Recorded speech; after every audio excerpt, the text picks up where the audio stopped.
Madame Désirine, écoutez-moi bien. N'approchez pas de votre voiture. C'est une question de vie ou de mort. La porte du parking souterrain s'est ouverte. Oriane était là, devant moi, les yeux fous. Madame Désirine, écoutez-moi bien. N'approchez pas de votre voiture. C'est une question de vie ou de mort. J'ai senti mes jambes se dérober. Les sacs Hermès que je tenais, 3, non, 4, ont glissé de mes mains. Ou peut-être que je les ai lâchés. Je ne sais plus. Nous étions dans le parking des Galeries Lafayette. Mon parking habituel. Celui où je laisse toujours ma Mercedes au même endroit, 2e niveau, colonne B7. Le mot « qui » m'a transpercé comme une lame. Je m'appelle Désirine Montlouis. J'ai 60 ans.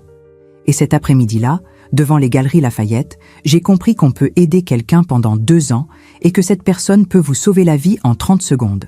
Mais pour que vous compreniez comment nous en sommes arrivés là, il faut que je remonte. C'était en 2022, février. Un jeudi soir. Séraphin est rentré tard, 22 heures, peut-être 23. Il a posé sa mallette Montblanc sur la console du salon, celle en acajou que ma mère m'avait léguée. Et il a dit, sans me regarder, « J'ai renvoyé Oriane ». Je lisais un livre. Enfin, je faisais semblant. Depuis des mois, je ne lisais plus vraiment.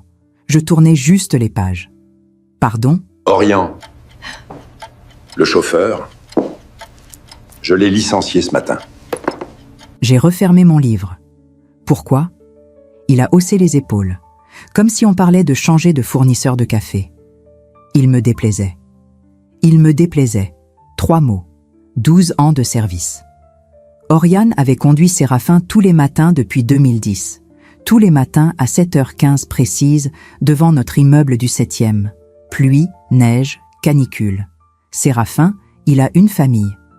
Et alors, il touchera ses indemnités légales. C'est tout. Ses indemnités légales. Je connaissais Séraphin depuis 38 ans. Mais à cet instant, j'ai senti quelque chose se fissurer en moi. Une fissure fine, invisible, mais bien réelle. Oriane avait 3 enfants. 2 filles et un garçon. Je le savais parce qu'il m'en parlait parfois, les rares fois où je montais à l'avant quand Séraphin n'était pas là. Sa femme travaillait comme aide-soignante à l'hôpital Saint-Antoine. Les filles étudiaient encore. Le garçon, comment il s'appelait déjà ? Nathan. Ou Nicolas. Enfin, peu importe. Ce soir-là, j'ai éteint la lumière du salon et je suis allée me coucher. Séraphin est resté en bas. 3 semaines plus tard, j'ai reçu un message sur mon portable, un numéro que je ne connaissais pas. Madame Montlouis, c'est Oriane.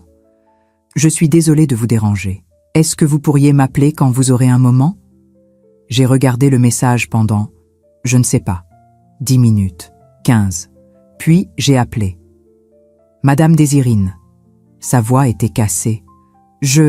Pardon de vous embêter. Mais je cherche du travail depuis 3 semaines. Personne ne veut de moi sans recommandation. Et Monsieur Séraphin refuse de m'en donner une. Mon Dieu. Il refuse ? Oui, madame. Il dit que je ne le mérite pas. Silence. Je ne le mérite pas. Oriane. De quoi vous avez besoin ? Rien, madame. Enfin, si vous connaissiez quelqu'un qui cherche un chauffeur, je ne connaissais personne. Enfin, si. Hélène, mon amie du cercle de l'Union, cherchait justement quelqu'un pour conduire son père. Mais Hélène était loyale à Séraphin. Si je lui recommandais Oriane, elle lui demanderait pourquoi il avait été renvoyé. Et Séraphin lui dirait que c'était un mauvais élément. Alors j'ai fait quelque chose que je n'avais jamais fait. Oriane, vous avez besoin de combien par mois pour tenir ? Madame ? Combien ? 2000 €, madame. Pour le loyer et... Enfin, ma femme gagne un peu, mais 2000 €. Nous dépensions plus que ça en vin par mois. D'accord, je vais vous virer 2000 €, tous les mois, jusqu'à ce que vous trouviez. Madame, je ne peux pas accepter. Vous pouvez, et vous allez accepter. J'ai raccroché avant qu'il ne proteste. Le premier virement, je l'ai fait depuis mon compte personnel, celui que Séraphin ne regardait jamais. J'avais hérité d'un petit appartement dans le 14e à la mort de mon oncle Gilbert. Je le louais. 800 € par mois, pas grand-chose. Mais avec mes économies, je pouvais tenir. Le 2e mois, Orion m'a envoyé un message. « Madame, merci. Je cherche toujours, mais merci. » Le 3e mois, « Madame, j'ai trouvé quelque chose. Chauffeur VTC. C'est moins bien, mais ça va aller. Vous pouvez arrêter les virements. » J'ai continué quand même, parce que chauffeur VTC, ça voulait dire pas de CDI, pas de sécurité, pas d'assurance maladie décente. Pendant 2 ans, j'ai viré 2000 € tous les 5 du mois. Séraphin ne s'est rendu compte de rien, ou peut-être que si, mais il ne disait rien. Notre mariage ressemblait à ça, de toute façon. 2 personnes qui vivaient sous le même toit haussmannien et qui ne se parlaient plus vraiment depuis... Combien d'années déjà? 10 ans.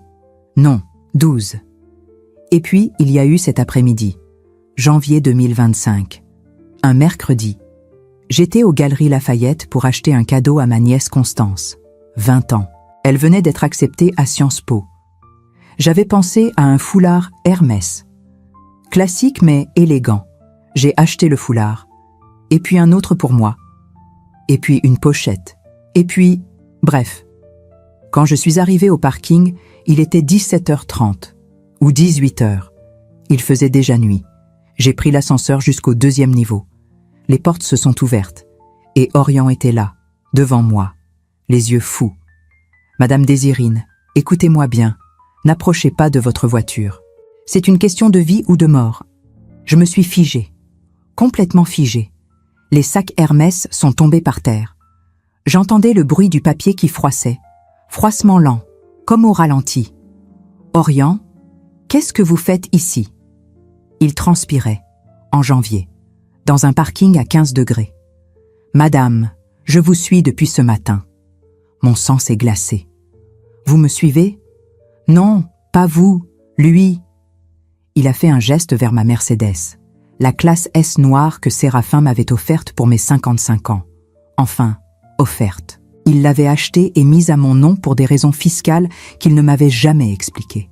« Il y a quelqu'un dans votre coffre, madame. » J'ai cru que j'avais mal entendu. « Pardon ? » « Quelqu'un, dans le coffre, de votre voiture. » Le parking tournait autour de moi. Les néons blancs, le béton gris, les voitures alignées comme des cercueils. « Oriane, vous êtes sûre de ce que vous dites ? » « Madame. » Il a posé sa main sur mon bras, douce, ferme. J'ai vu monsieur Séraphin ce matin à 7h, à Rungis, près des entrepôts frigorifiques. Il était avec 2 hommes.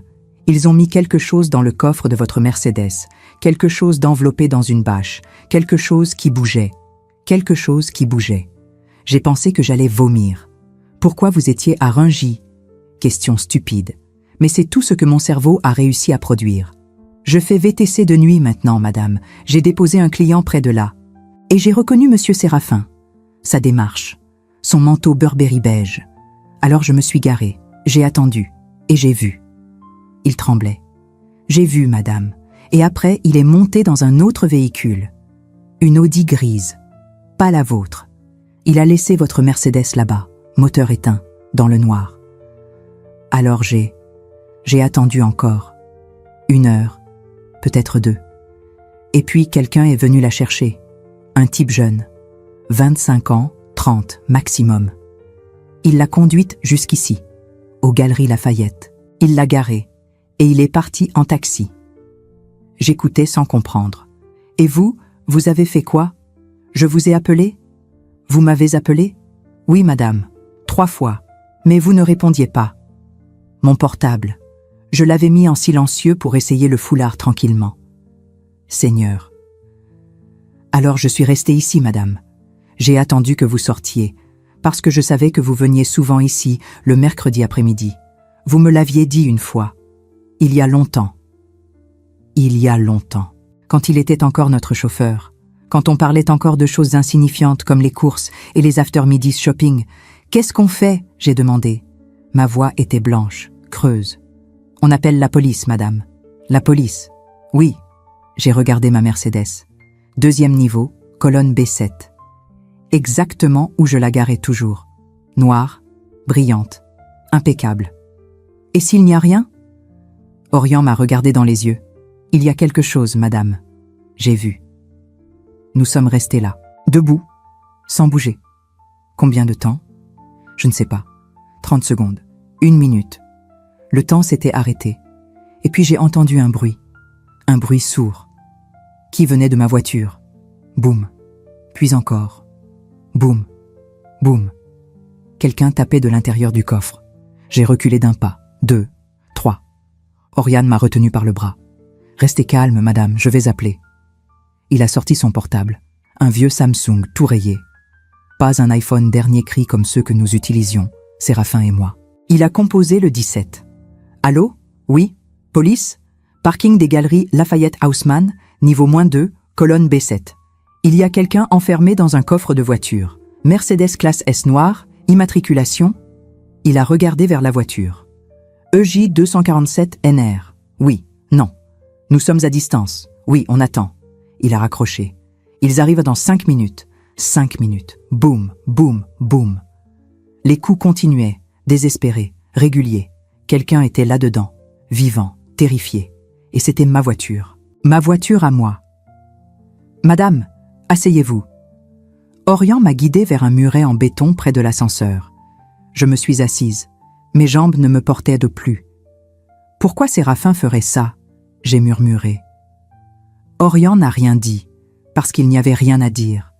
Mon mari, Séraphin Montlouis, 63 ans, directeur général d'une entreprise d'import-export de matériel médical, membre du Rotary Club, donateur régulier à l'Opéra Garnier. Séraphin, qui lisait le Figaro tous les matins en buvant son café dans notre tasse Bernardo.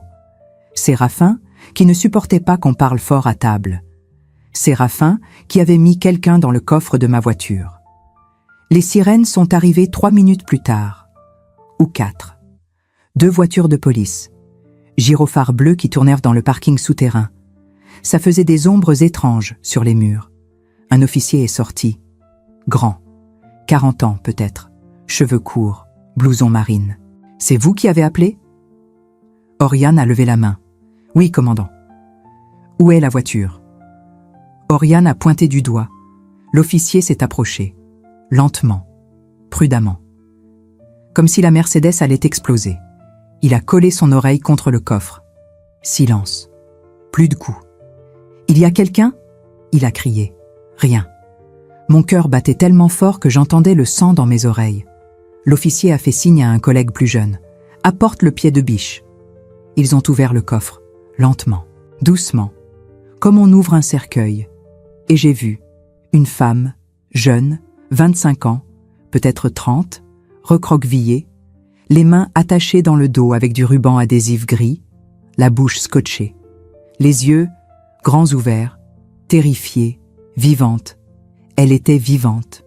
L'officier a crié quelque chose dans sa radio. Je n'ai pas compris quoi. Les mots se mélangeaient. Un autre policier a sorti la femme du coffre. Doucement, elle tremblait. Tout son corps tremblait. Ils ont retiré le scotch de sa bouche. Elle a crié, un cri long, rauque, animal. Puis elle a pleuré. Et moi aussi.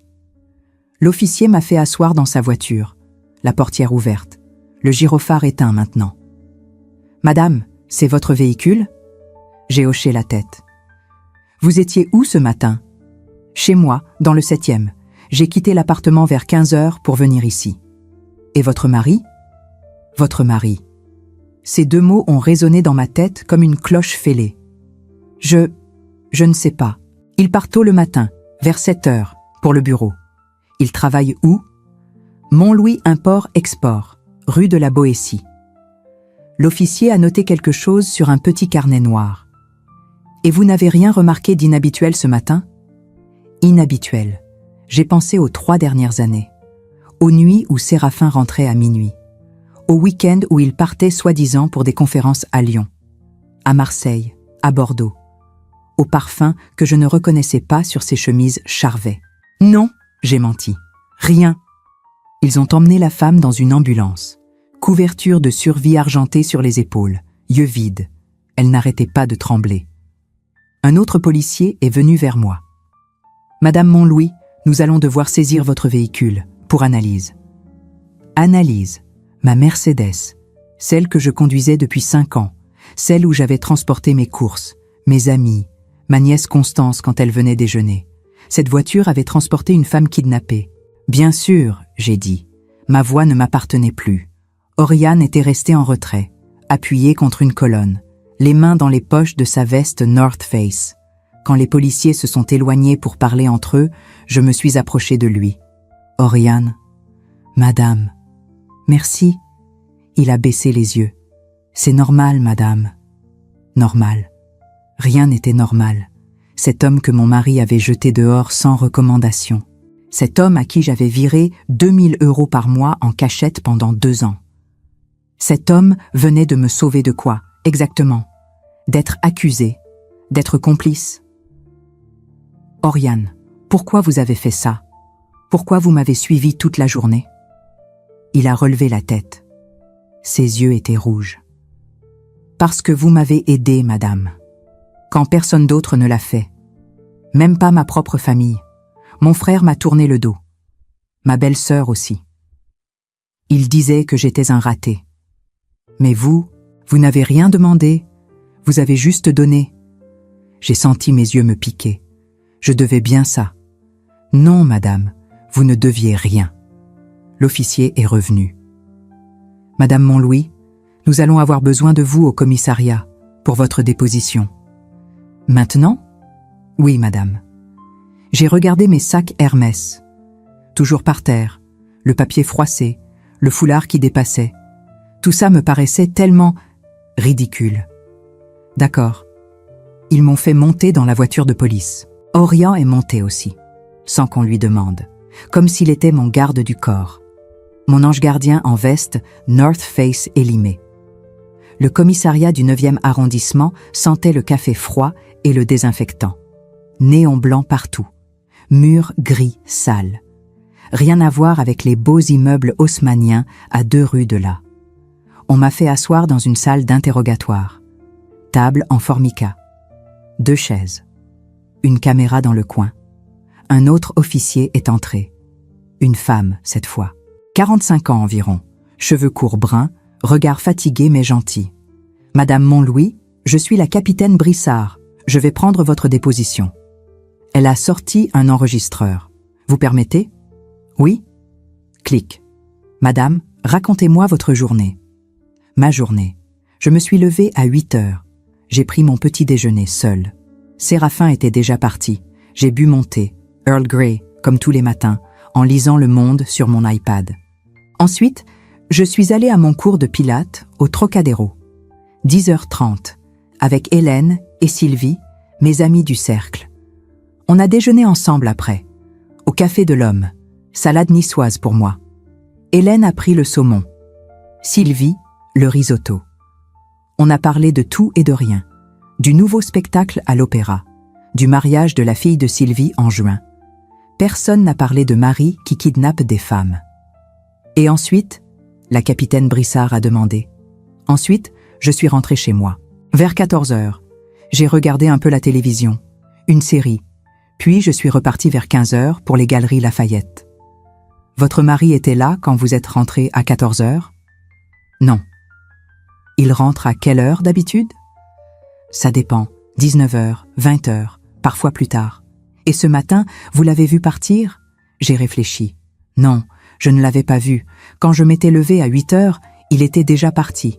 Mais d'habitude, il partait vers 7h30, 7h45 maximum. Pas 7 heures. Madame? Non, je ne l'ai pas vu partir. La capitaine a noté quelque chose.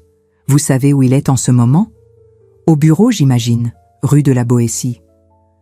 Nous avons appelé. Il n'y est pas. Mon sang s'est figé.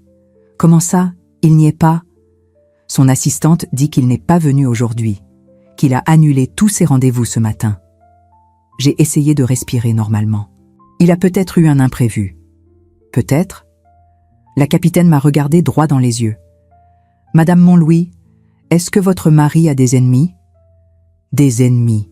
Séraphin était directeur général d'une entreprise qui valait... Combien déjà? 15 millions? 20? Il avait des associés, des concurrents, des clients mécontents parfois, mais des ennemis? Je ne sais pas. Est-ce qu'il a des problèmes financiers? Non, enfin. Je ne crois pas. En vérité, je ne savais rien. Séraphin gérait tout.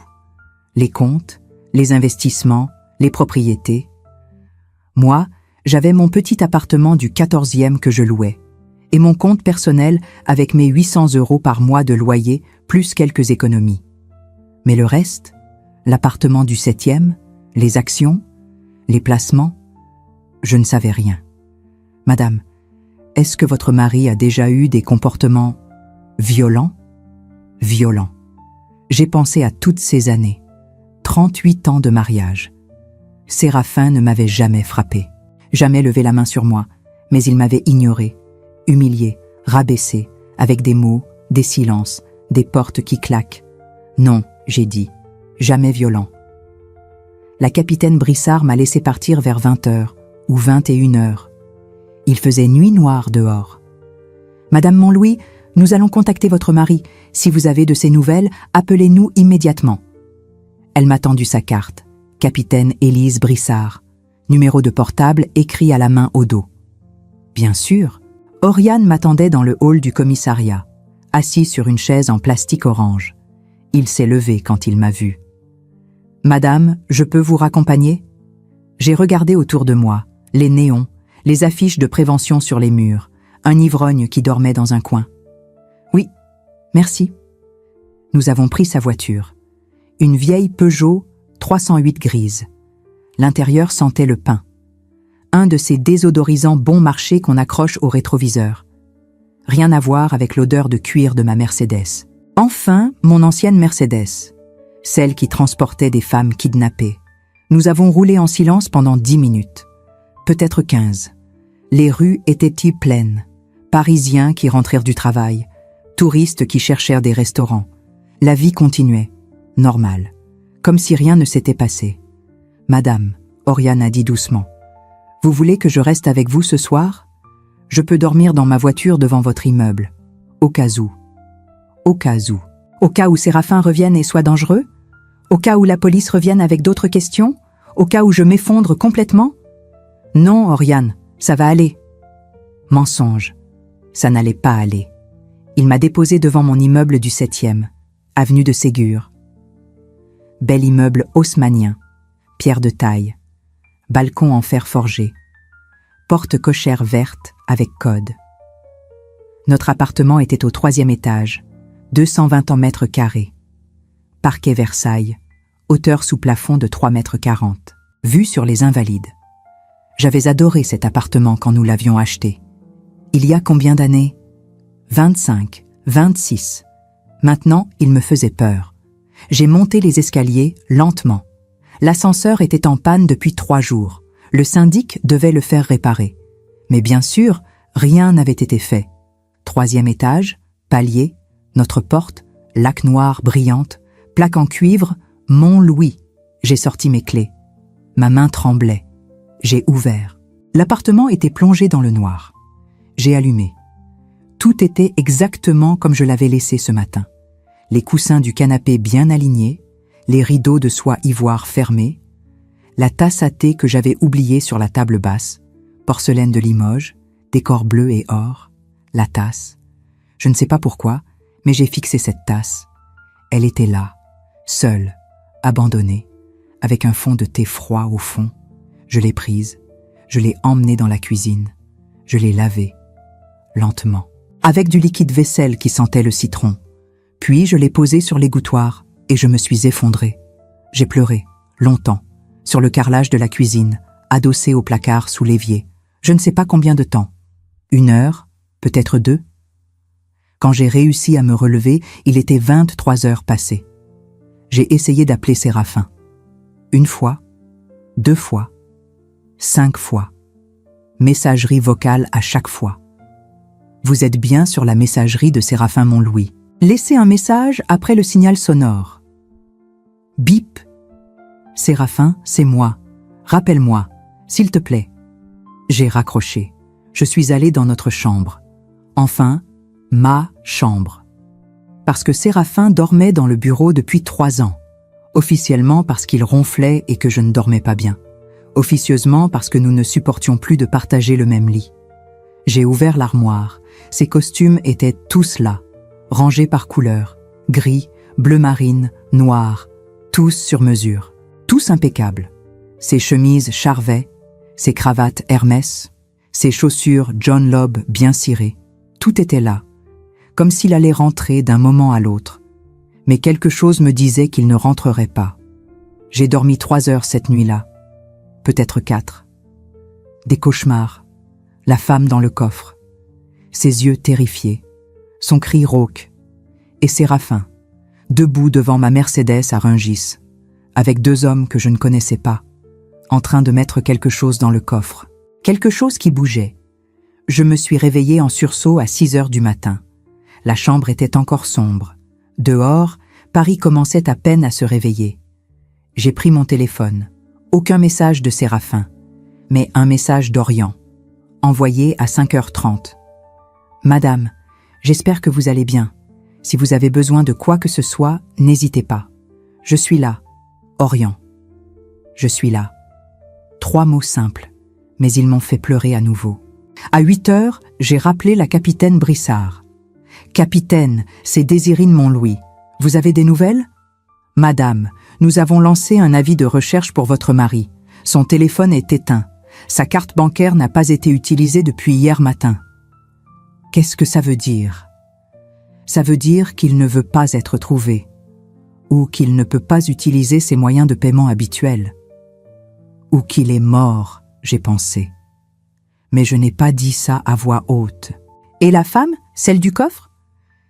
Elle s'appelle Mélanie Dufour, 28 ans. Elle a été enlevée il y a 3 jours, en sortant de son travail. Elle est infirmière à l'hôpital Saint-Antoine. Saint-Antoine, l'hôpital où travaillait la femme d'Orient. Elle va bien ? Physiquement, oui. Psychologiquement, elle est sous le choc, mais elle va s'en sortir. Elle a dit qui l'a enlevée. Silence. Madame Montlouis, je ne peux pas vous donner ces informations pour le moment. Ce qui voulait dire oui, elle savait. Et ce qu'elle avait dit impliquait Séraphin. J'ai passé la matinée à tourner en rond dans l'appartement. J'ai essayé de lire. Impossible. J'ai essayé de regarder la télévision. Impossible. J'ai même essayé de faire du rangement. Mais tout était déjà rangé. À 11 heures, mon téléphone a sonné. Numéro inconnu. J'ai décroché. « Allô ? Madame Montlouis ?» Voix d'homme. Grave. Accent que je ne reconnaissais pas. Peut-être du sud ou de l'est. « Oui ? Votre mari nous doit beaucoup d'argent. Beaucoup. Si vous voulez le revoir vivant, il faut payer. » Mon cœur s'est arrêté. « Qui êtes-vous ? Ça n'a pas d'importance. Ce qui compte, c'est que vous ayez 500 000 € en liquide d'ici vendredi. 500 000 €. Je n'ai pas cette somme. Trouvez-la. Sinon, votre mari finira comme la petite infirmière. Sauf qu'elle, on l'a laissé en vie. Lui, on sera moins gentil. Clic. J'ai laissé tomber mon téléphone. Il a rebondi sur le tapis d'Aubusson. 1 fois, 2 fois, puis plus rien. 500 000 €. Je suis resté debout au milieu du salon. Combien de temps ? Je ne sais pas. 10 minutes. 20. Le soleil entrait par les hautes fenêtres. Il faisait des rectangles de lumière sur le parquet. J'ai pensé, il faut appeler la police. Puis j'ai pensé, et s'il tue Séraphin ? Puis j'ai pensé, est-ce que je veux vraiment le sauver ? Cette dernière pensée m'a glacée. J'ai ramassé mon téléphone. Mes mains tremblaient tellement que j'ai failli le faire tomber à nouveau. J'ai composé le numéro d'Orient. « Madame ? Orient, quelqu'un vient de m'appeler. Ils demandent 500 000 €. Ils disent qu'ils ont Séraphin. » Silence au bout de la ligne.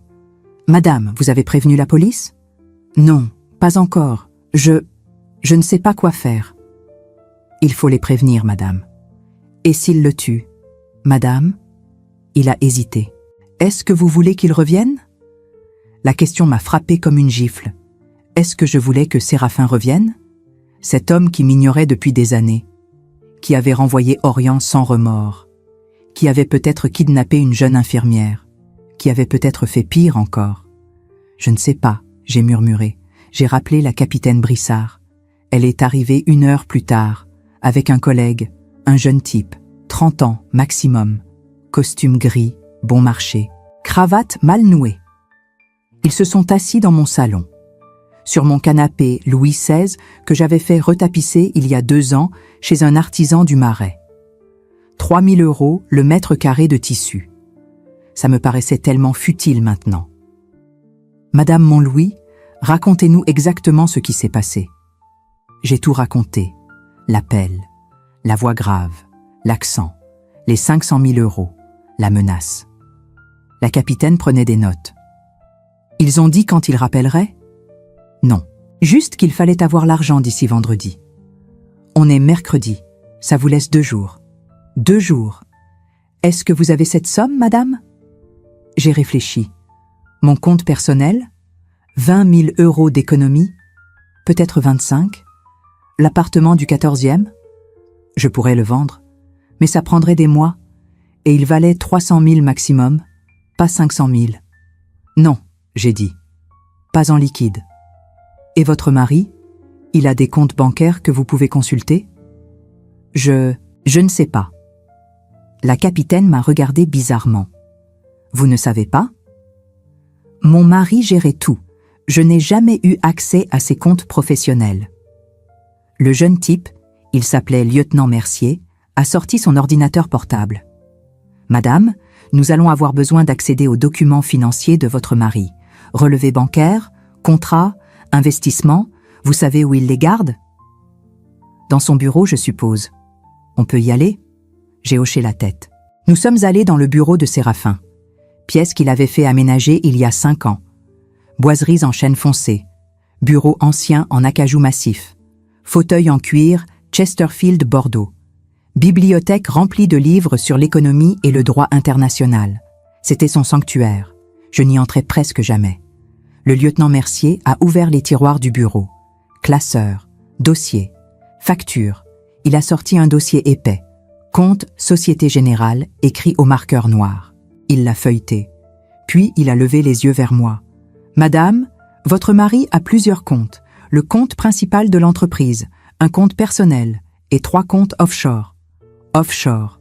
Offshore ? Oui, îles Caïmans, Luxembourg, Suisse. Mon Dieu. Il y a combien dessus ? Le lieutenant a continué à feuilleter.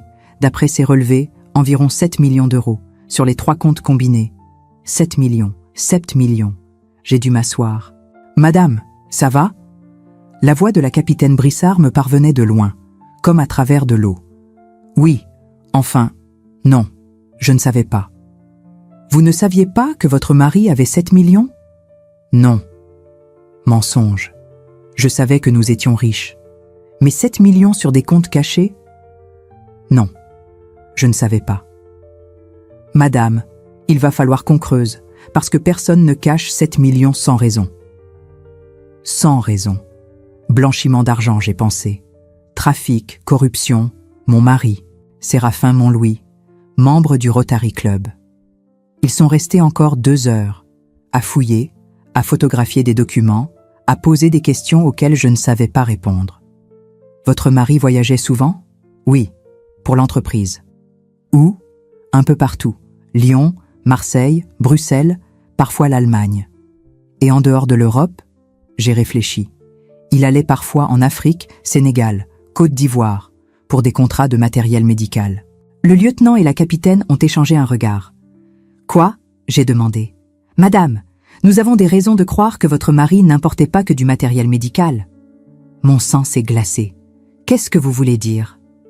Nous ne pouvons pas en dire plus pour le moment, mais l'enquête va prendre une autre dimension. Quand ils sont partis, il était 17 heures passées. Je suis restée assise dans le bureau de Séraphin, entourée de ses dossiers ouverts, de ses secrets étalés. J'ai regardé son fauteuil en cuir, celui où il s'asseyait tous les soirs, avec son verre de whisky Laphroaig, son ordinateur MacBook Air ouvert. Qui était cet homme ? Cet homme avec qui j'avais partagé 38 ans de ma vie ? Cet homme qui dormait dans la pièce à côté ? Cet homme qui embrassait ma joue tous les matins avant de partir ? Je ne le connaissais pas. Je ne l'avais jamais connu. Mon téléphone a vibré. SMS. Numéro inconnu.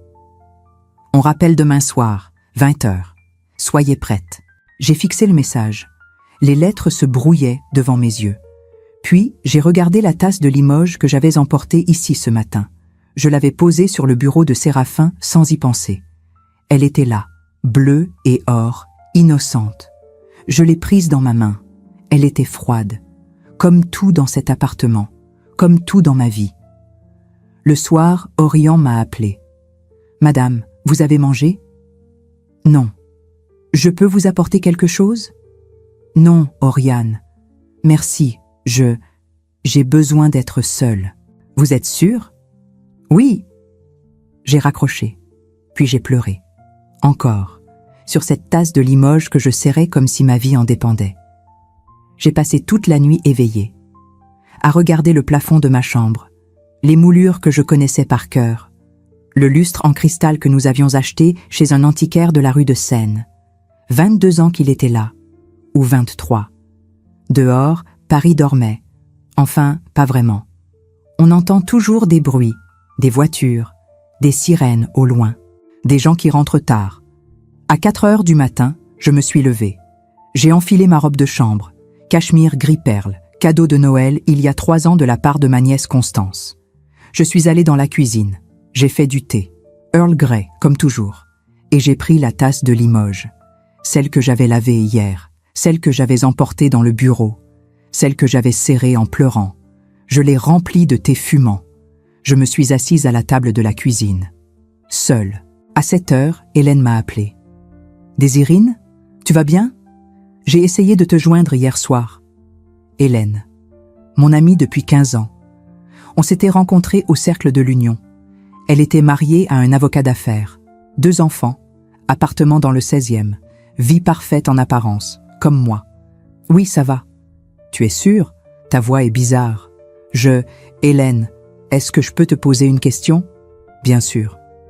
Est-ce que tu sais si Séraphin avait des problèmes financiers ou autres ? Silence. Pourquoi tu me demandes ça ? Réponds-moi. Elle a hésité. Désirine, il y a des rumeurs, depuis quelques mois.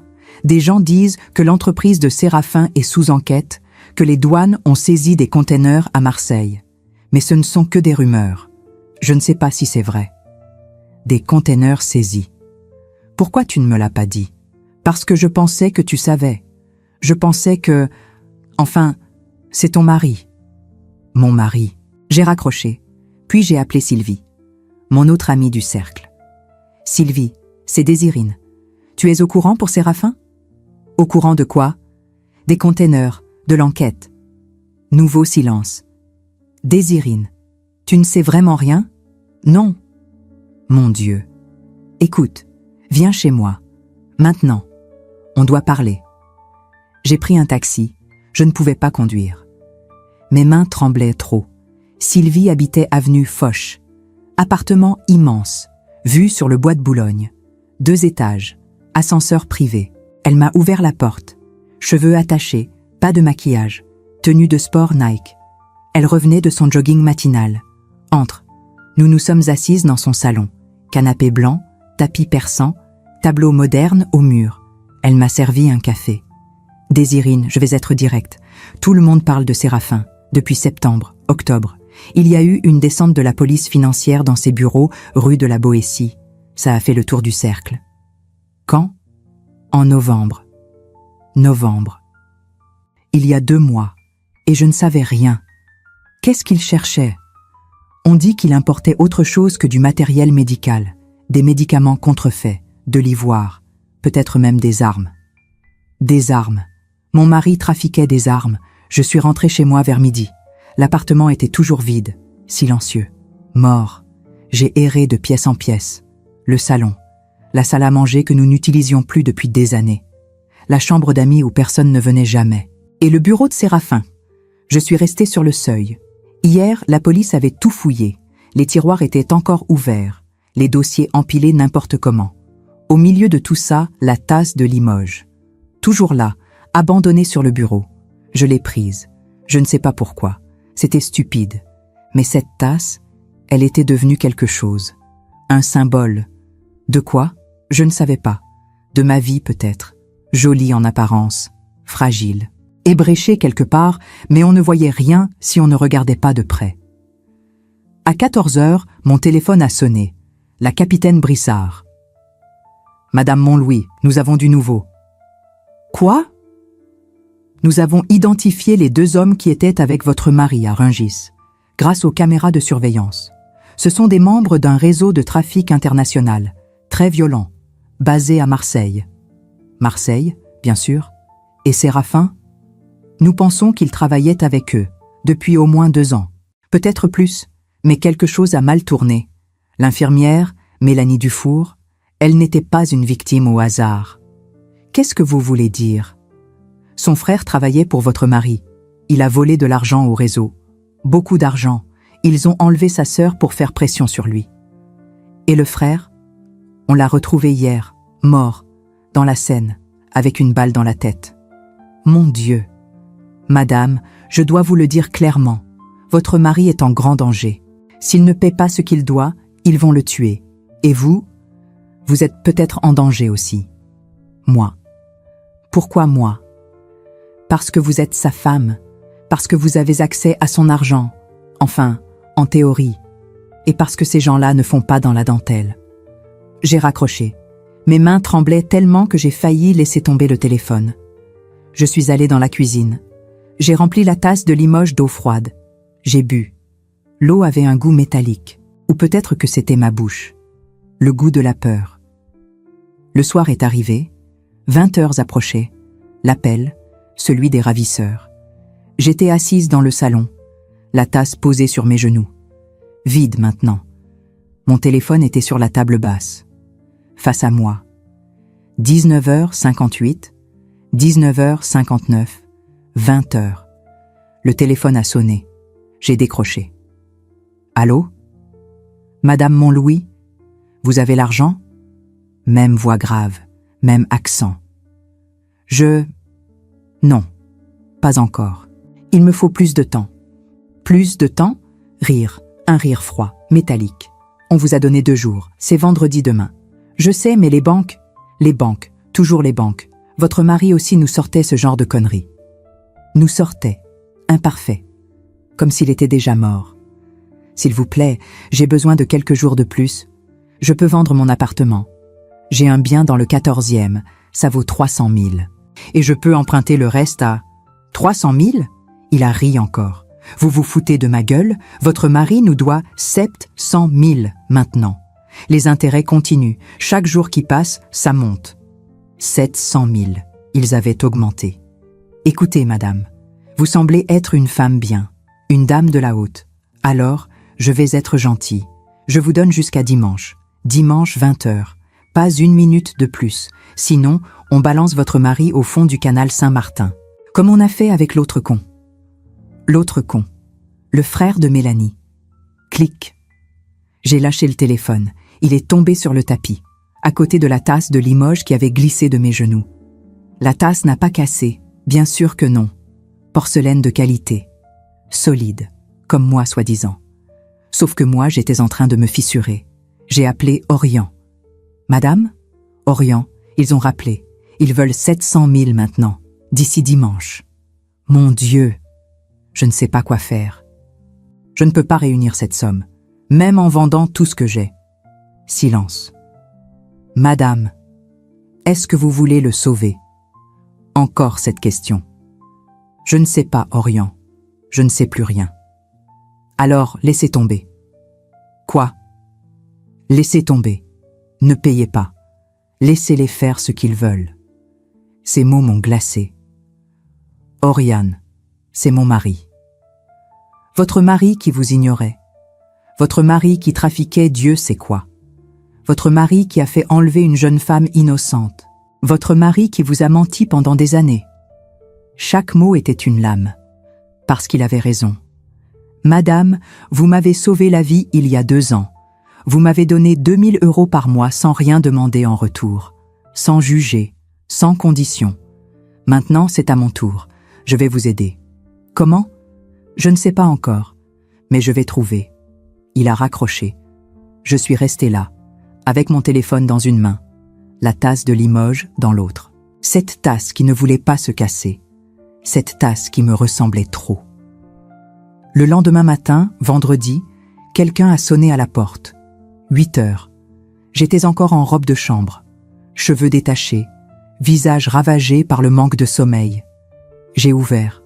C'était Oriane, avec une femme que je ne connaissais pas, petite, 40 ans environ, cheveux noirs courts, lunettes carrées, jean et pull noir. Madame Désirine, voici Maître Leroy. Elle est avocate, spécialisée en droit pénal et financier. La femme a tendu la main. Madame Montlouis, Oriane m'a expliqué votre situation. Je pense pouvoir vous aider. Je les ai fait entrer. Nous nous sommes assis dans le salon. Elle a sorti un ordinateur portable, un bloc-notes. Madame, la première chose à savoir, c'est que vous n'êtes pas responsable des dettes de votre mari, surtout s'il s'agit d'activités criminelles. Mais ils vont le tuer. Peut-être, probablement même, mais ce n'est pas votre faute. Et surtout, vous ne pouvez pas payer. Vous n'avez pas accès à ces comptes offshore, et même si vous aviez 700 000 €, les leur donner ferait de vous une complice. Complice. Madame, il faut que je vous pose une question difficile. Elle m'a regardé droit dans les yeux. Est-ce que vous étiez au courant des activités de votre mari? Non. Vraiment? Vraiment. Vous n'avez jamais rien soupçonné? Jamais posé de questions sur ses voyages, sur l'argent? J'ai réfléchi. Si, j'avais soupçonné. Les parfums sur ses chemises, les voyages qui s'allongeaient sans explication, les coups de téléphone tard le soir qu'il prenait dans son bureau, porte fermée, les 7 millions sur des comptes cachés. Bien sûr que j'avais soupçonné, mais j'avais choisi de ne rien voir, parce que c'était plus confortable, parce que j'aimais mon appartement du 7e, mon canapé Louis XVI, mes déjeuners au Café de l'Homme avec Hélène et Sylvie. J'aimais ma vie de façade. J'avais des doutes, mais je ne voulais pas savoir. Elle a hoché la tête. C'est ce que je pensais. Écoutez, juridiquement, vous êtes protégés. Tant que vous coopérez avec la police, tant que vous ne payez pas la rançon, tant que vous ne cachez rien. Et Séraphin? Séraphin a fait ses choix, madame. Maintenant, il doit en assumer les conséquences. Maître Leroy est resté 2 heures. Elle m'a expliqué mes droits, les procédures. Ce qui allait se passer quand la police coincerait le réseau. Parce qu'ils allaient me les coincer. C'était une question de temps. Votre témoignage sera crucial, madame. Vous êtes témoin indirect. Les appels que vous avez reçus, les menaces, tout ça va les aider. Et si je refuse de témoigner? Alors ils s'en sortiront. Et d'autres femmes comme Mélanie Dufour seront enlevées. D'autres hommes comme le frère de Mélanie seront tués. Le sang continuera à couler. Le sang. J'ai pensé à la scène, au corps qui flottait, aux balles dans les têtes. Et j'ai pensé à Séraphin, mon mari depuis 38 ans, qui allait peut-être mourir à cause de ses propres erreurs. Quand Maître Leroy est parti, Oriane est restée. Madame, vous devez prévenir la police, pour l'appel d'hier soir. Je sais. Vous voulez que je reste avec vous? J'ai regardé cet homme, cet ancien chauffeur que Séraphin avait jeté dehors comme une ordure, cet homme qui avait attendu toute une journée dans un parking pour me sauver, cet homme qui était revenu avec une avocate pour me protéger. Oui, j'ai dit, reste. La capitaine Brissard est arrivée 1 heure plus tard. J'ai tout raconté, l'appel, les 700 000 €, la menace, le dimanche 20 h. Elle écoutait, prenait des notes. Madame, nous allons mettre votre téléphone sur écoute. S'il rappelle, on pourra les tracer. Et Séraphin? On fait tout pour le localiser. Mais je dois être honnête avec vous. Les chances qu'il soit encore en vie, elles diminuent chaque jour. J'ai hoché la tête. Quelque chose en moi s'était détaché. Comme un câble qui casse. Comme un lien qui se rompt. Séraphin était peut-être déjà mort. Et une partie de moi, une partie minuscule, honteuse, que je n'osais pas regarder en face. Une partie de moi était soulagée. Le week-end est passé dans un brouillard. Samedi, dimanche. Les heures se mélangeaient. La police avait installé un système d'écoute sur mon téléphone. Un petit boîtier noir connecté à je ne sais quoi. Il m'avait expliqué comment ça marchait. J'avais fait semblant de comprendre. Orion dormait sur le canapé du salon. Il avait insisté. Au cas où, il disait. Au cas où quoi? Au cas où les trafiquants débarquent chez moi? Au cas où je m'effondre complètement? Les deux, probablement. Hélène et Sylvie m'ont appelé.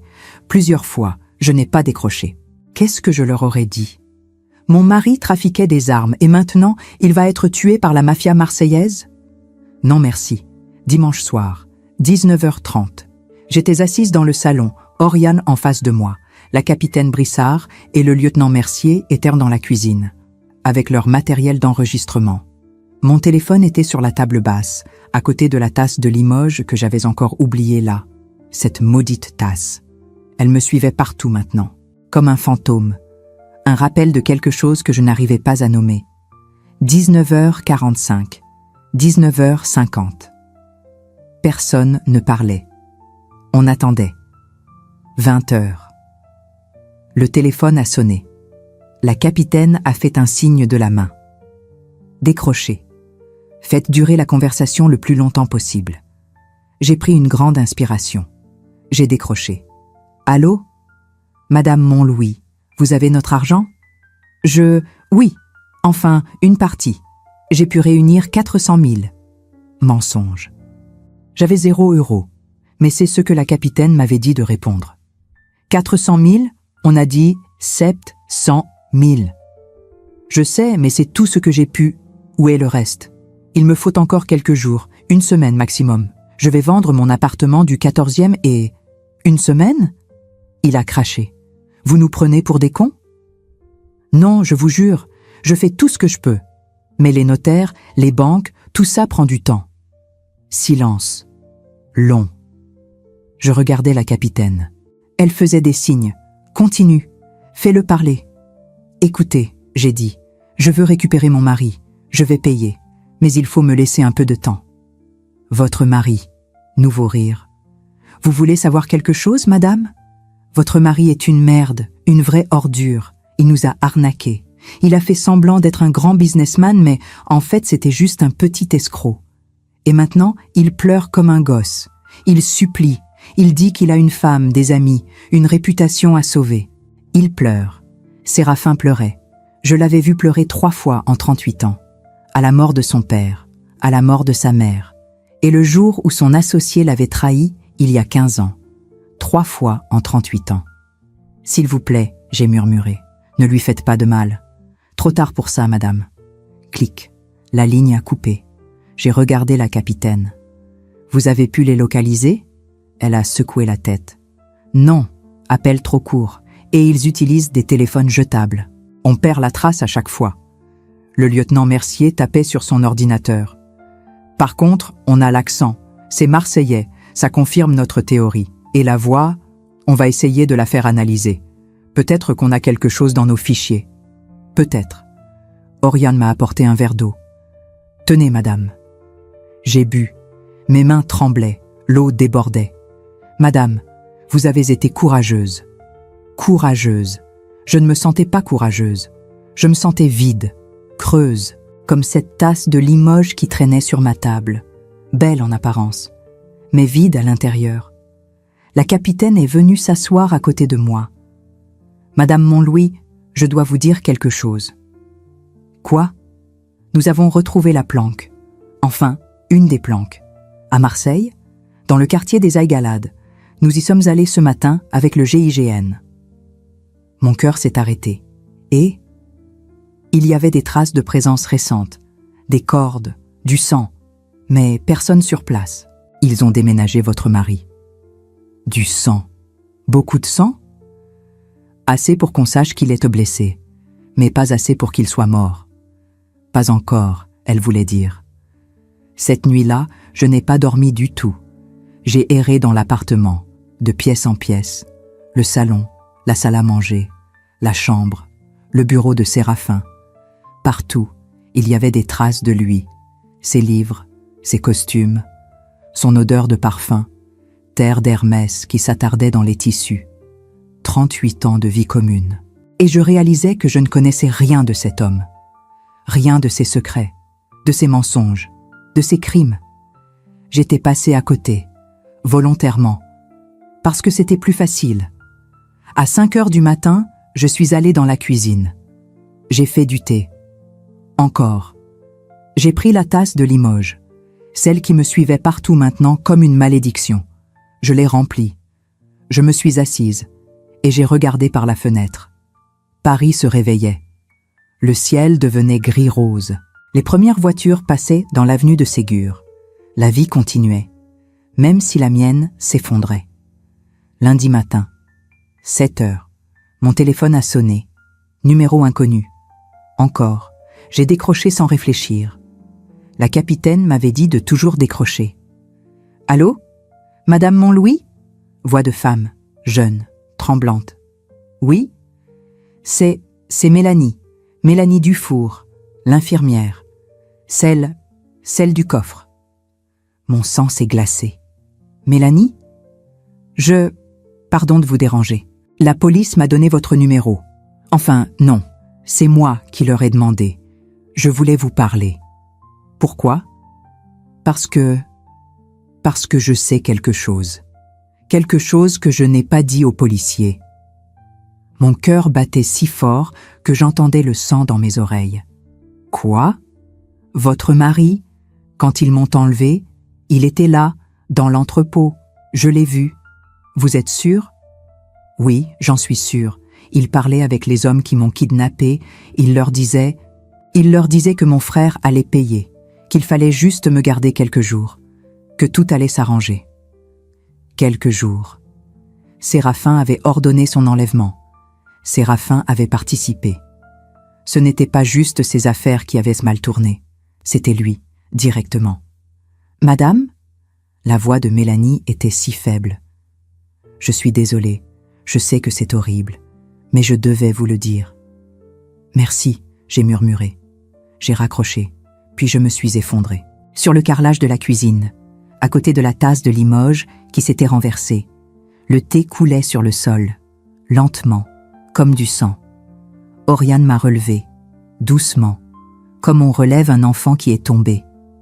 Il avait entendu le bruit, le téléphone qui tombait, la tasse qui se renversait, moi qui m'effondrais. « Madame, qu'est-ce qui s'est passé ?» Je ne pouvais pas parler. Il m'a assise sur une chaise, a ramassé la tasse, a essuyé le thé sur le carrelage avec un torchon. Cette tasse ne s'était toujours pas cassée, bien sûr que non. Elle était solide, comme moi, comme la façade que j'avais maintenue pendant 38 ans. Mais maintenant, cette façade se fissurait, partout, de tous les côtés. « Madame, respirez, doucement. » J'ai essayé. Une inspiration. 2, 3. C'était Mélanie, l'infirmière. Qu'est-ce qu'elle voulait? Elle m'a dit que Séraphin était là, quand ils l'ont enlevé, qu'il leur parlait, qu'il avait ordonné son enlèvement. Orion est devenu pâle. Mon Dieu! Mon mari n'est pas une victime, Oriane. Il est coupable de tout. Les mots sortirent de ma bouche comme des pierres, lourds, froids, définitifs. J'ai appelé la capitaine Brissard. Elle est arrivée 20 minutes plus tard. Essoufflée, elle avait couru. « Madame, vous avez dit que Mélanie Dufour vous a appelé ?»« Oui. »« Qu'est-ce qu'elle a dit exactement ?» J'ai tout répété, mot pour mot. La capitaine a fermé les yeux.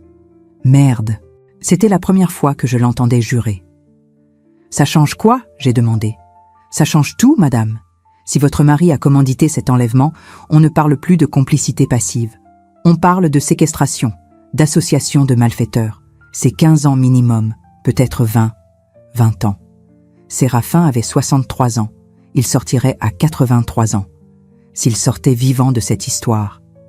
Madame, il faut qu'on retrouve Mélanie. Pour qu'elle nous donne une déposition officielle. Elle ne répond plus au téléphone depuis ce matin. Qu'est-ce que ça veut dire? Je ne sais pas. Peut-être qu'elle a peur. Peut-être qu'elle regrette de vous avoir parlé. Ou peut-être qu'ils l'ont retrouvée, j'ai pensé. Ces hommes, ces trafiquants, ces tueurs. Peut-être qu'ils avaient compris qu'elle en savait trop. Les jours suivants sont passés dans une sorte de brume. Mardi, mercredi, jeudi. Aucun appel des ravisseurs. Aucune nouvelle de Séraphin. Aucune nouvelle de Mélanie non plus. La police cherchait. Partout. Marseille, Paris, Lyon, Mais rien, comme si tout le monde avait disparu dans un trou noir. Jeudi soir, Hélène a débarqué chez moi, sans prévenir. Elle a sonné. J'ai ouvert. Désirine, ça suffit. Tu ne réponds plus au téléphone. Tu ne viens plus au cercle. Sylvie et moi, on est mortes d'inquiétude. Je l'ai fait entrer. Nous nous sommes assises dans le salon. Elle a regardé autour d'elle. Les rideaux tirés, le désordre inhabituel, les tasses sales qui traînaient. Qu'est-ce qui se passe? Séraphin a disparu. Disparu? Oui, kidnappé. Par des trafiquants marseillais. Ils veulent 700 000 €. Hélène a porté la main à sa bouche. Mon Dieu, depuis quand? Depuis dimanche dernier. Non, lundi, je ne sais plus. Et la police? Ils cherchent, mais je me suis tue. Hélène a pris ma main. Mais tu ne veux pas qu'ils le retrouvent. Ce n'était pas une question. Hélène, il a fait des choses horribles. Il a fait enlever une jeune femme. Son frère a été tué. Il trafiquait des armes, peut-être pire. Et moi, je vivais dans cet appartement. Je faisais mes courses chez Bon Marché. Je déjeunais au Café de l'Homme. Je jouais à être une femme élégante du 7e. Désirine. Pendant que lui détruisait des vies, les larmes coulaient maintenant. Et le pire, Hélène, le pire, c'est que je savais. Pas les détails. Mais je savais que quelque chose n'allait pas. Les voyages, l'argent, les mensonges. Je savais. Et j'ai choisi de fermer les yeux. Hélène m'a serré dans ses bras. Elle n'a rien dit. Parce qu'il n'y avait rien à dire. Vendredi matin, la capitaine Brissard a appelé. « Madame Montlouis, on a retrouvé Mélanie Dufour. Elle va bien ?» Silence. « Elle est morte, madame. On a retrouvé son corps ce matin, dans une décharge à Gennevilliers. Une balle dans la tête. »« Non. Non, non, non. »« Madame, vous êtes là ?»« Oui. Je suis désolée. On pense que c'est parce qu'elle vous a parlé. Quelqu'un l'a su. Et ils ont décidé de la faire taire. À cause de moi. Elle était morte à cause de moi. Madame, ce n'est pas votre faute. » Si, c'était ma faute. Elle m'avait appelé pour me dire la vérité. Et maintenant, elle était morte. J'ai raccroché. Je suis allée dans la cuisine. J'ai pris la tasse de Limoges, celle qui me suivait partout, celle qui refusait de se casser. Et je l'ai jetée contre le mur, de toutes mes forces. Elle s'est brisée, en 1000 morceaux, sur le carrelage, des éclats bleus et or partout, comme ma vie. Oriane est entrée en courant. « Madame !» Elle est morte, Oriane. Mélanie est morte, à cause de moi, parce qu'elle m'a appelée, parce qu'elle voulait me dire la vérité sur Séraphin. Il m'a prise dans ses bras, et j'ai pleuré, longtemps, sur son épaule, pendant qu'il murmurait des choses que je n'entendais pas vraiment, des mots de réconfort qui ne réconfortèrent rien. Ce soir-là, mon téléphone a sonné. 22 heures, peut-être 23. Numéro inconnu. J'ai décroché. « Allô ? Madame Montlouis, on en a marre d'attendre. » La voix grave, encore. « Votre mari est mort. On l'a tué ce matin. Vous ne le reverrez plus. Et si vous parlez aux flics, on viendra vous chercher. Vous et tous ceux que vous aimez. C'est compris ? » Mon sang s'est figé. « Compris ? » Oui. Clic. Je suis restée assise, le téléphone dans la main. Séraphin était mort. Mon mari depuis 38 ans, le père que nous n'avions jamais eu, l'homme qui dormait dans la pièce à côté, l'homme qui avait fait enlever Mélanie, l'homme qui avait trafiqué des armes, l'homme que je n'avais jamais vraiment connu, il était mort, et je ne ressentais rien, juste un grand vide, froid, silencieux, comme le salon après que tous les invités sont partis. Ils ont retrouvé le corps de Séraphin 3 jours plus tard, dans le canal Saint-Martin, comme il l'avait promis. Une balle dans la tête, les mains attachées dans le dos, lesté avec des parpaings. Un plongeur de la police l'a remonté un mardi matin. Il pleuvait, évidemment. La capitaine Brissard est venue me l'annoncer en personne. « Madame Montlouis, je suis désolée. » J'ai hoché la tête. Désolée. Tout le monde était désolé, mais personne n'était vraiment surpris. Les funérailles ont eu lieu 2 semaines plus tard. Petite cérémonie. Au Père-Lachaise. parce que c'était ce qui se faisait dans notre milieu. Hélène était là, Sylvie aussi, quelques associés de Séraphin, des gens que je ne connaissais pas vraiment. Orion est venu, il est resté au fond, discrètement. Mais il était là. Le prêtre a dit des choses génériques, sur la miséricorde divine, sur le pardon, sur l'espoir de la résurrection. Je n'ai pas écouté. Je regardais le cercueil, en bois sombre, avec des poignées en cuivre. Séraphin était là-dedans, mon mari depuis 38 ans, et je ne ressentais toujours rien. Après la cérémonie, Hélène m'a prise à part. « Désirine, qu'est-ce que tu vas faire maintenant ?»« Je ne sais pas. »« Tu vas rester dans l'appartement ?» J'ai regardé vers les tombes, les allées bien entretenues, les arbres encore nus en ce début mars. « Non, je vais vendre. Je ne peux plus vivre là-bas. Trop de fantômes. »« Et tu vas aller où ?»« Je ne sais pas encore. Peut-être quelque chose de plus petit, dans le 14e, près de mon ancien appartement. Celui que je louais, celui qui me rapportait 800 € par mois, celui que j'avais voulu vendre pour sauver Séraphin. Finalement, je ne l'avais pas vendu, et je ne regrettais rien. Les semaines ont passé. La police a arrêté 3 hommes à Marseille, membres du réseau. Celui qui m'avait appelé en faisait partie. Ils ont trouvé des preuves, des enregistrements, des transferts d'argent, tout un système qui remontait à 5 ans, peut-être plus. Séraphin était au centre. Pas une victime, un acteur principal. J'ai dû témoigner. 2 fois, 3 fois, raconter les appels, les menaces. Ce que Mélanie m'avait dit avant de mourir. Son nom était sur toutes les lèvres maintenant. Mélanie Dufour, 28 ans, infirmière, tuée parce qu'elle avait osé dire la vérité. Les journaux en ont parlé pendant des semaines. Le réseau de trafic démantelé. Un businessman parisien impliqué. 2 morts, des dizaines de vies détruites. Mon nom n'apparaissait jamais. Juste la veuve. La femme de... Comme toujours, j'ai vendu l'appartement du 7e en juin. 2 300 000 €. Une famille chinoise l'a acheté. Jeune couple. 2 enfants. Ils avaient l'air heureux.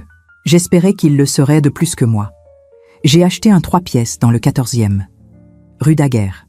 Marché le matin. Café sympa, vie de quartier, rien à voir avec le 7e. Et c'était exactement ce que je voulais. Un après-midi de juillet, Orion est venu m'aider à déballer mes cartons. « Madame, où vous voulez que je mette ces livres ?»« Dans la bibliothèque du salon. »« Merci, Oriane. » Il s'est arrêté, m'a regardé. « Madame, ça fait combien de fois que je vous demande de m'appeler juste Orion, sans le madame à chaque fois ?» J'ai souri, au moins 100 fois. « Alors, d'accord, Oriane. » Il a souri aussi. C'était la première fois depuis des mois que je voyais quelqu'un sourire vraiment. Il est resté pour le dîner. J'avais acheté une salade, du pain, du fromage. Rien de compliqué. Nous avons mangé sur ma petite table de cuisine. Pas de porcelaine de Limoges. Juste des assiettes Ikea toutes simples. « C'est bien ici », il a dit. « Oui. »« Vous êtes bien ?» J'ai réfléchi. Étais-je bien ? Je ne savais pas. J'étais là, présente, vivante. C'était déjà beaucoup. Je crois que oui. Enfin, je le serai, un jour. Oriane a trouvé un vrai travail en août. Chauffeur pour une entreprise de location de voitures de luxe. CDI. Bonne paie. Assurance maladie. Il m'a appelé pour me l'annoncer. « Madame, pardon, Désirine. Je voulais vous dire, sans vous, je n'aurais jamais tenu ces 2 ans. Sans ces 2 000 € par mois. Sans votre gentillesse. Je ne sais pas où je serais. Tu as tenu parce que tu es fort, Orion. Pas à cause de moi. Si, à cause de vous. » J'ai raccroché en souriant. Un vrai sourire. Ça faisait longtemps. Septembre est arrivé. J'ai recommencé à vivre. Lentement. J'ai repris mes cours de pilates. Pas au Trocadéro. Trop de souvenirs. Mais dans une petite salle du 14e. Avec des femmes normales. Qui travaillaient. Qui prenaient le métro. Qui ne parlaient pas d'appartements haussmanniens et de résidences secondaires. J'ai déjeuné avec Hélène. 1 fois, 2 fois, C'était étrange. Nous n'avions plus grand-chose à nous dire. Elle vivait encore dans son monde du 16e. Moi, j'en étais sortie. « Tu ne regrettes pas ?» Elle m'a demandé un jour. « Quoi ?» « Tout. L'appartement. La vie d'avant. » J'ai pensé à Séraphin, au salon Louis XVI, au dîner au Café de l'Homme, à la porcelaine de Limoges, à cette vie de façade qui cachait tant de mensonges. Non, j'ai dit, je ne regrette rien. Et c'était vrai.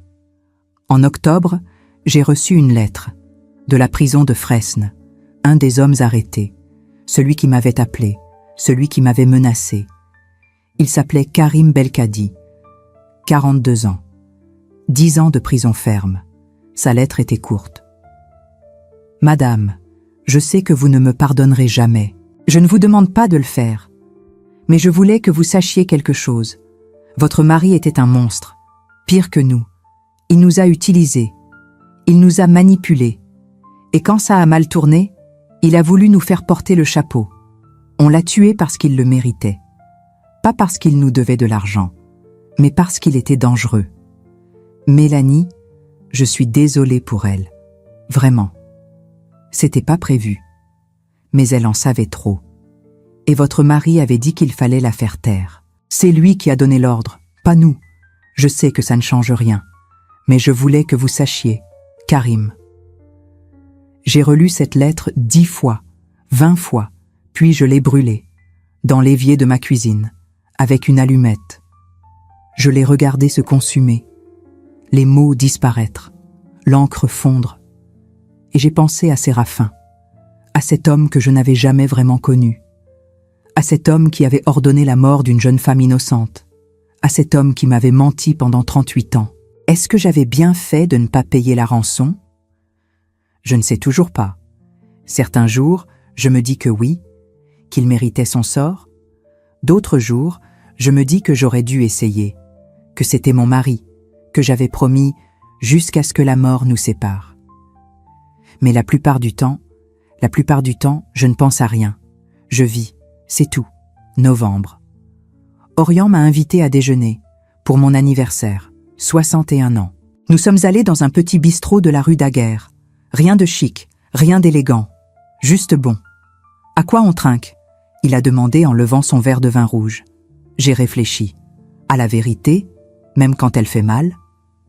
À la vérité, il a répété. Nous avons bu. Ce soir-là, en rentrant chez moi, j'ai pensé à cette tasse de Limoges, celle que j'avais jetée contre le mur, celle qui s'était brisée en 1000 morceaux. Je l'avais ramassée, les éclats, je les avais mis dans un sac, et je les avais gardés. Je ne sais pas pourquoi. Peut-être parce que même brisée, elle restait belle. Peut-être parce qu'elle me rappelait que les choses cassées ne se réparent pas toujours, mais qu'on peut vivre quand même. Aujourd'hui, je vis dans mon petit appartement du 14e. Je prends le métro. Je fais mes courses au marché. Je bois mon thé dans des tasses Ikea. Oriane passe me voir de temps en temps. On discute. On rit. Parfois. La vie n'est pas parfaite. Elle ne le sera jamais. Mais elle est vraie. Et c'est déjà beaucoup. Parfois, la nuit, je pense à Mélanie Dufour. À son sourire sur les photos que j'ai vues dans les journaux. À sa vie volée. À sa mort injuste. Je pense à Séraphin. À ses mensonges. À ses crimes. À sa mort dans le canal. Et je me demande si j'aurais pu changer quelque chose. Si j'avais ouvert les yeux plus tôt. Si j'avais posé les bonnes questions. Si j'avais eu le courage de partir. Mais on ne peut pas réécrire le passé. On peut juste essayer de vivre avec. Merci de m'avoir écouté raconter l'histoire de Séraphin et d'Orient et de cette Mercedes qui transportait des secrets trop lourds. Si mon histoire vous a touché, abonnez-vous. Chaque jour, je partage l'histoire d'une femme qui a transformé la trahison en lucidité. Partagez cette vidéo avec une femme qui mérite de savoir qu'on peut survivre à l'effondrement d'une vie entière. Parfois, une histoire peut changer une journée. Que Dieu vous bénisse et à très bientôt.